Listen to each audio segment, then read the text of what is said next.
I pursued writing in Kapampangan because I wanted to embrace my identity as a Kapampangan. And I wanted my listeners to know my roots and our culture.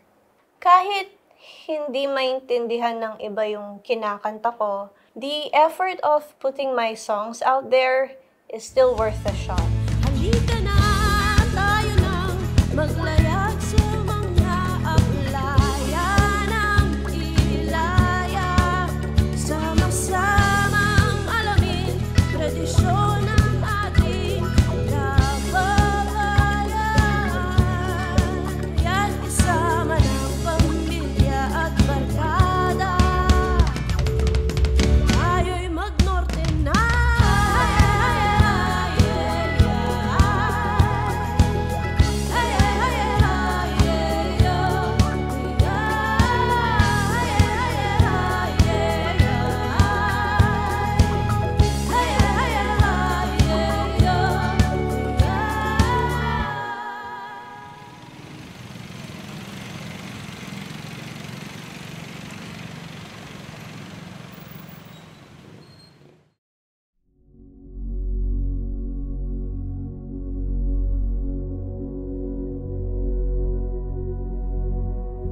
Maliit pa lang ako, siguro 2 years old. Mahilig na talaga ako sa music and marami akong on-the-spot performances, sabi nga ng tatay ko.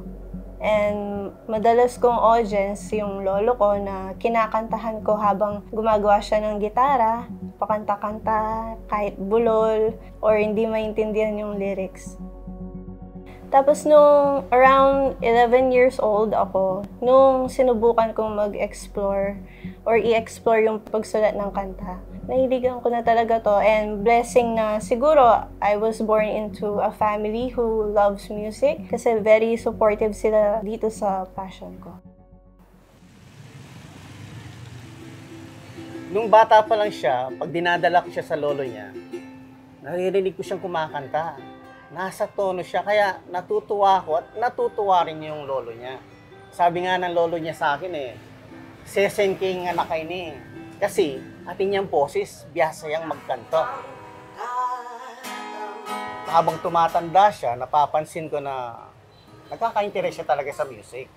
In-explore niya ngayon yung paggamit ng Kapampangan, lalo na sa paggawa ng kanta.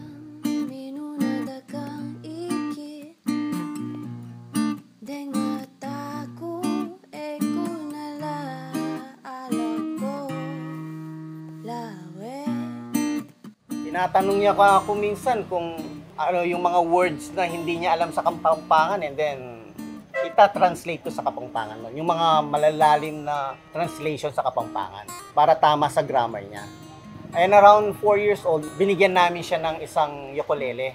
Gawa ng tatay ko, ng lolo niya. At yun ang unang-unang niyang ginamit bilang gitara. Yung origin ng gitara, ang sabi kasi sa Guagua talaga yan Then, ang kwento pa nga niya sa akin, may dalawa daw na magkapatid na taga Cebu. Sila yung nagdala dito sa Pampanga, pinamana sa mga magkakapatid mula sa mga great-grandfather namin, mga lolo namin.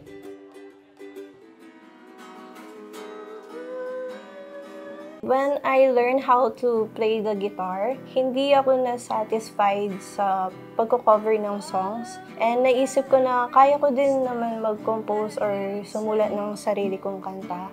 Then my first serious composition was entitled Stupid. Na ginawa ko nung 11 ako, and it was a love song about a heartbroken friend.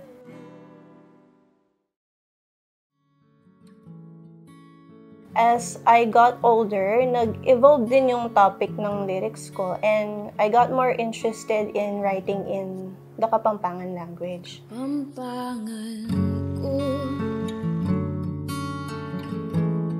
ingkong keipon sa Bapake i Emilio, Lumano ko apelito. I pursued writing in Kapampangan because I wanted to embrace my identity as a Kapampangan, and I wanted my listeners to know my roots and our culture. We can't please everyone, pero thankful ako kasi may mga tao rin na nagsusupport at nakaka-appreciate sa mga ginagawa kong Kapampangan music. Na-amaze talaga ako nung una kong narinig si Shane kumanta. Sabi ko, wow, kagaling na nine. Biro mo, iya pang susulat king kanta na, iya pang magkanta. Nalaman ko pang original composition niya yun. I encourage her to record her songs para ma-release namin and have more people listen to her Kapampangan music. Working in the Center for Kapampangan Studies and dealing mostly with the youth, napansin ko na wala nang gaanong gumagamit ng Kapampangan sa mga kabataan kasi nababaduyan sila or hindi tinuturo ng mga magulang nila sa bahay yung pagsasalita ng Kapampangan. I think Shane is doing really well in promoting our language through her songs. A few years ago, I convinced her to join the Kapampangan Pop Song Festival where she won with her song Lugod Mo Ingbie or Love Is All You Can Give.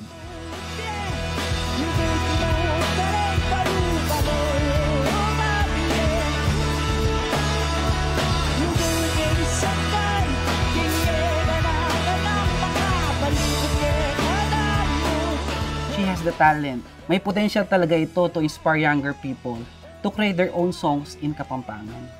That festival gave me good memories. Nakita ko na music can influence and bring people together. After performing, may kumausap sa akin na mas bata. Sabi niya gusto niyang mas matuto pang ng Kapampangan. Nakakatuwa pag naiisip ko yun.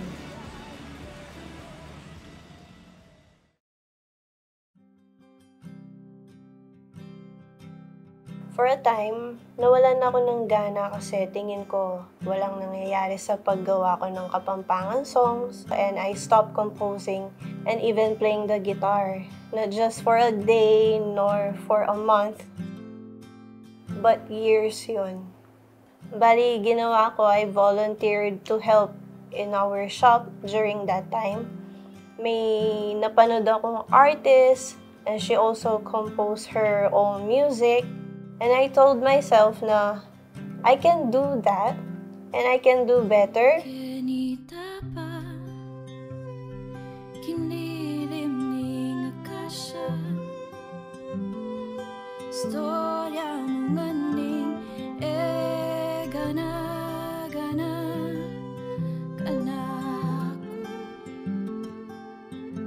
sa lilong tapa, kinglalam ning akasya, manayatang silim, albentaya, ingel do mabating, hanggang sa gulita mo. From then on, I pushed myself to write a song or two per day. Hanggang sa gulita mo.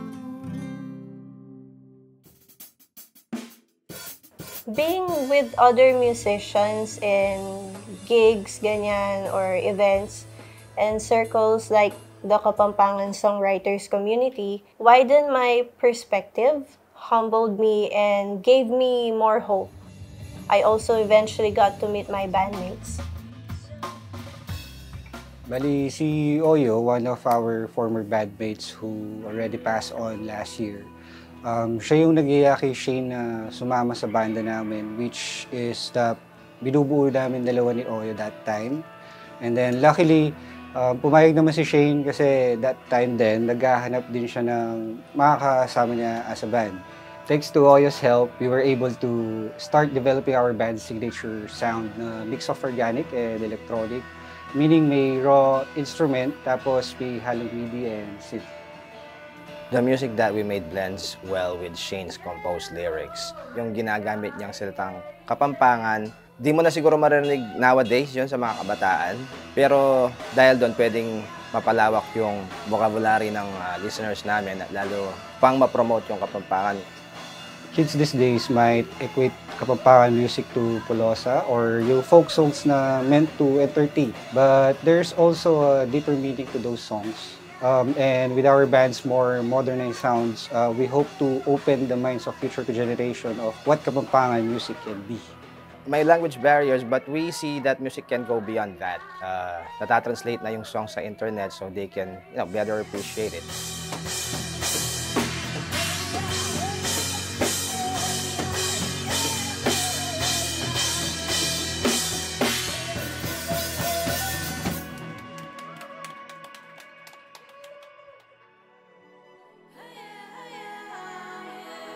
Music has the power to attract people and move their hearts.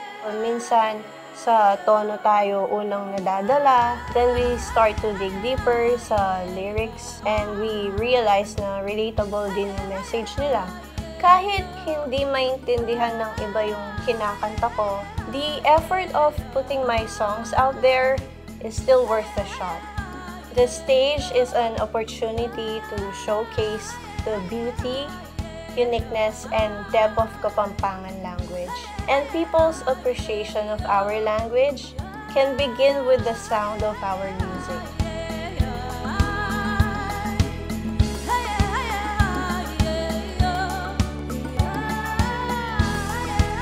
Yakoy Shane Lumanog, a Kapampangan artist and composer, in Kwento Ko, Kwento Neneng Norte.